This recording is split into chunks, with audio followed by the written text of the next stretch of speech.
Welcome back to another episode of Booked or Busted, where we make one call, there's 2 scores, and there's absolutely no excuses. Every single home service company out there should be ready to make a great first impression, get that call booked, and absolutely knock their customers' socks off. So today, we're going to be calling a heating, cooling, and plumbing company, an electrical company in Jackson, Mississippi. Daniel, what's the weather looking like? Currently it's 83, but the high tomorrow is 91. So a little false fall coming in. Let's see how they rebound. Yeah. All right. So Jackson, what's that Johnny Cash song? I'm going to Jackson. Remember that song, don't you, Daniel? I'm leaving all singing up to you, Cory. All right, let's get to it and let's see how they do. So it's pretty hot, so they should be busy. Let's see if they can get us in today. We're calling in, broken down AC, old system. Let's go for it. Curious to see if they're going to cross-sell. Only had one company do that so far. They got plumbing and electrical, so let's see if they talk about that or not. To ensure quality service, your call may be monitored or recorded.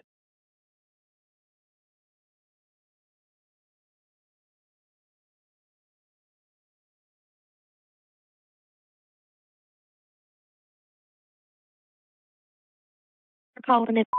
This is Alexa. How can I help you? Yeah, my air conditioning's broke down and it's getting hot in the house. Oh, I'm so sorry to hear that. Have we serviced your home before? I don't think so. Okay, where are you located? I'm in Ridgeland. Richland. Okay, I can go ahead and get you on the schedule for somebody to come out and see what's going on with it. Okay. I'm just going to set you up a profile. What was your first and last name? It's Greg, Greg, and Snyder. And what was your street address? My street address is 626, and that's 39157.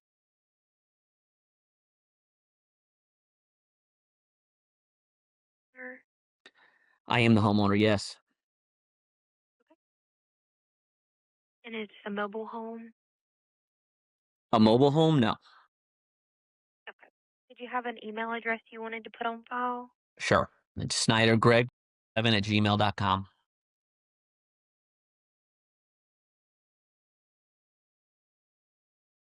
And do you know about how old your unit is?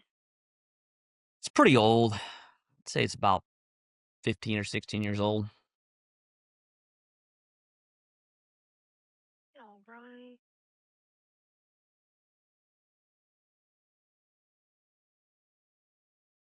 Okay. We have a service fee to get the technician out. It's $98. If you choose to go with any repairs that are over $200, that service fee will go away. They will collect at the time of service and can take cash, check, credit, or debit. I can get you worked in for today. Now, our service fee before 5 o'clock is $98. We do offer an after hours service. The fee then goes up to $130. If they're unable to make it out before 5, are you okay with after hours? So it's 130 after hours. Sure. And you said did they waive that if they do a repair, you said? If you choose to go with a repair that's over $200, they will waive the service. Oh, okay. So if it's over $200, they do waive the service fee. Okay. All right. And you think they can get out before 5 though? We definitely will try. I just can't guarantee an exact time. And if for any reason they're unable to make it out today, we'll keep you updated on that. But that our goal is to make it out today. Okay. Okay. Well, let's go on and go for it. I need service. Okay, I'll go ahead and get you on the schedule, and we'll give you a call as soon as we have somebody available. Okay. Thank you so much. Thank you. Have a good day. Bye. Okay, Daniel, I'll let you go first and then I'll jump into it. That's probably our most straightforward. That was a quick call. That was really quick. And there was some positives to it and some negatives. But let's hear if you got anything. Well, I only have one. I have one question for you. Okay. Did she confirm your phone number? She didn't confirm my phone number, did she? No, she did not. She did not. She pulled your phone number inside of the software, but she never confirmed it. It's almost too much reliance on the tech, because what if, you had been calling from work or Right. whatever. Now, it is a chance that you could have keyed against a profile, but tech score wise, that's probably a 9. It was good. It was good. She was you could say they have enough tooling in there for them to be reliant upon the tooling and to use the tooling. She may be relying on it too much, but audio quality was clean. It was clear. There's not I time of answer agree. was So fast.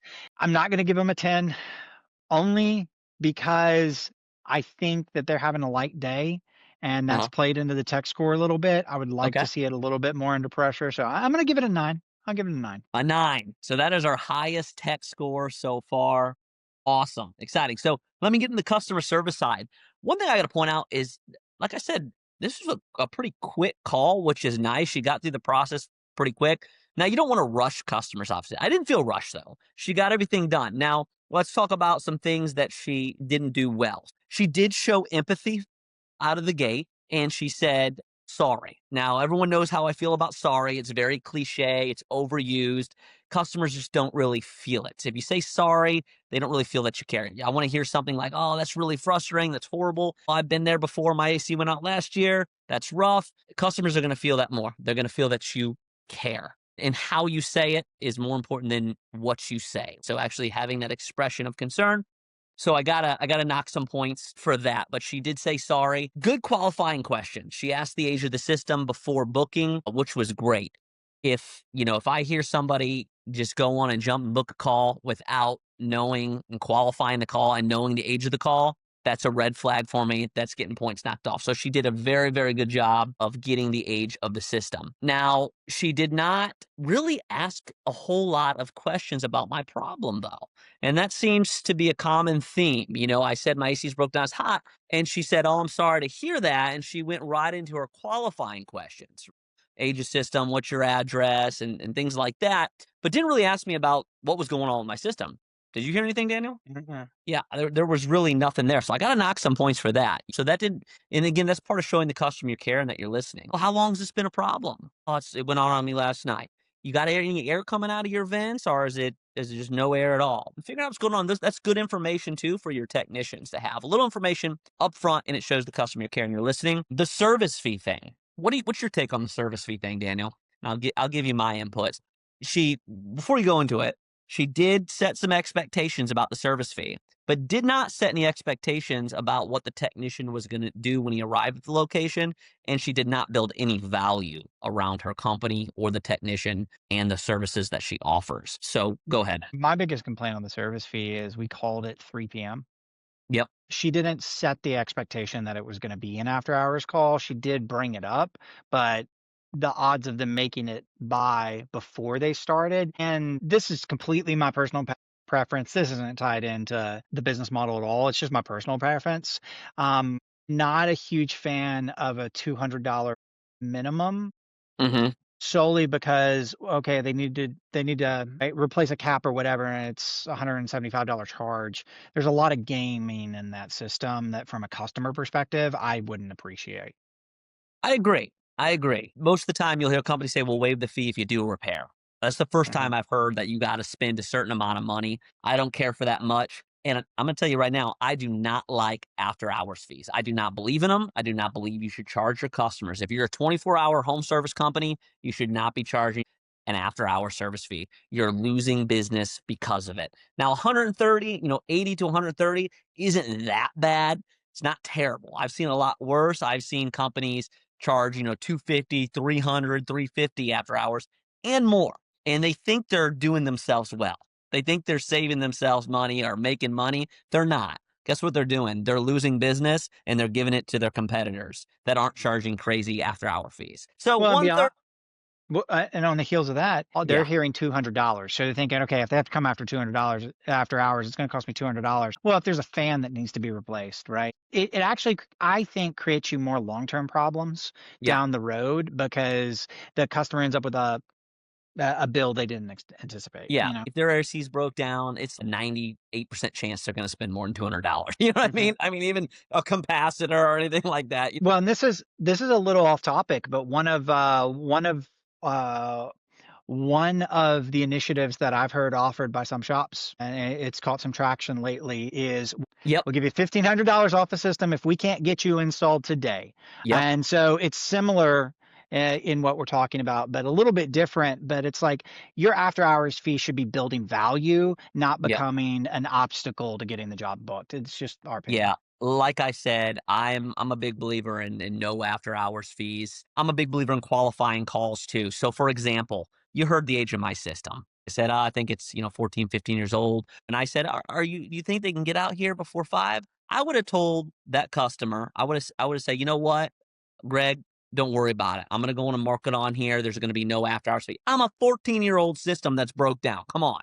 I wouldn't even bring up an after hours charge. So it's okay to charge some extra fees sometimes, or if you have some things that you got to do to cover yourself. But the important thing is that your CSRs are trained when they qualify the call to make good decisions. And that wasn't a good decision, because now as the customer, I might pick up the phone and call their competitor and say, hey, do you guys charge an after hours fee and you can get out here today? Oh, no, we don't charge one, Greg. Great. You can get out here? Oh, great. Okay. I'm going to call them back and be like, hey, never mind. I found somebody that's not charging me extra.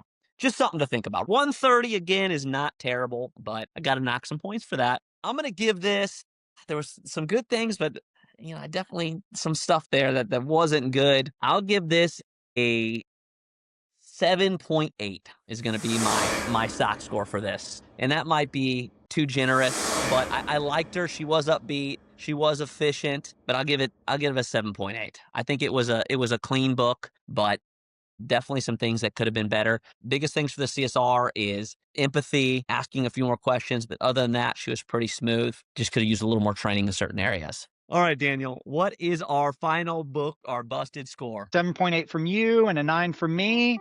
8.4. All right, so our booked or busted score is 8.4. Thank you so much for watching another episode, Booked or Busted. We'll see you next time. Looking forward to it.